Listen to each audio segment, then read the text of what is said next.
This evening is a celebration of Keystone's mission, work, and values. Our awardees embody Keystone's mission to inspire leaders to rise above entrenched positions, to reach common higher ground. More than anything else, tonight is about Keystone's mission and the people who exemplify collaboration and the idea of common higher ground. Higher, right? Not the lowest common denominator of being polarized in the beliefs that we have, but the higher ability to make sure that we think about maybe we can be wrong and maybe we can come up to a better solution. We're just so grateful to have you all here with us. This is our one event where we get the Keystone family together. And it means so much that we have the opportunity to spend time with you, that we get to share our mission and our work. We had a terrific Energy Board meeting yesterday, followed by an outstanding board meeting today.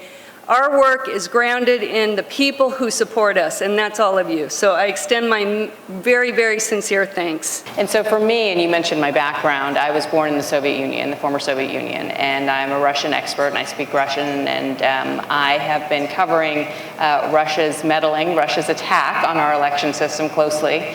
And I never thought in a million years that being fluent in Russian and having an expertise in Russian would become front and center in my career once again, and yet here we are. One of my passions in life is to move this country toward electrification of its transportation. We're very, very proud of our clean energy record, and we've reduced carbon emissions more than any other place in the world, the electric utility industry, but we really think if we're going to achieve the major carbon emissions that we need to do for society, it's got to come into electric vehicles and then eventually into the manufacturing sector as well. So that's a huge priority for me. Congratulations, you're a part of the outdoor economy, you're a part of the outdoor industry. In the United States, that represents over $860 billion in consumer spending and over 7 million American jobs. If you look at the other economies in the United States, that's about as large as the pharmaceutical industry and the auto industry combined.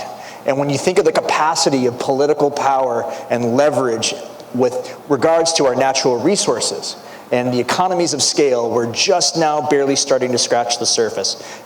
Well, look, I'm an optimistic person, but I'm also a realist, and I do think that we're facing a big challenge with what you could view as an embarrassment of riches in terms of where people turn to for their news.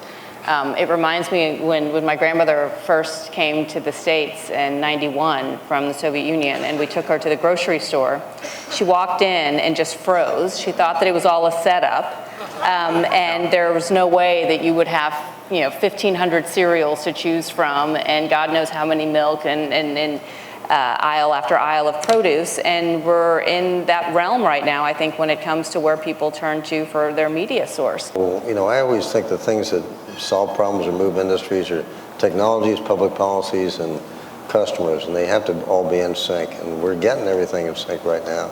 We've still got some people debating whether or not the science exists. But I'd first vote to have everybody agree that climate's an issue. I think that you have to get agreement on a problem in order to make it happen. But then let's all get behind the technologies that can make it happen and stop arguing about it and start going out and getting the job done like we're doing right now.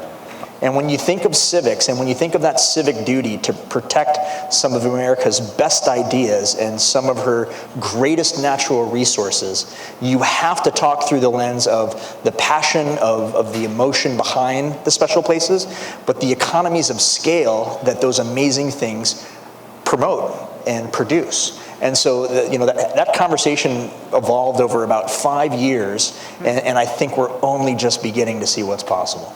Where terms like fake news and enemy of the people are thrown out by leaders of the free world, it is more, and I think, extremely important for us in the industry to tell the story right and get it right, and when we get it wrong, to face the consequences. And I think it's important for voters. I mean, it's ultimately the consumers of news, the consumers of social media sites who choose where they go. Frustrating in the idea of here in D.C. is people can get to 95% agreement and then they can't get the last 5% in compromise. Very good point, yeah. Things just don't get done. So, and you've had gridlock here in Washington, so we go out to the states, and that's where policy is being made, and that's where things are happening. And one day, Dr. Hornbein said, I got to go to Keystone and see a buddy.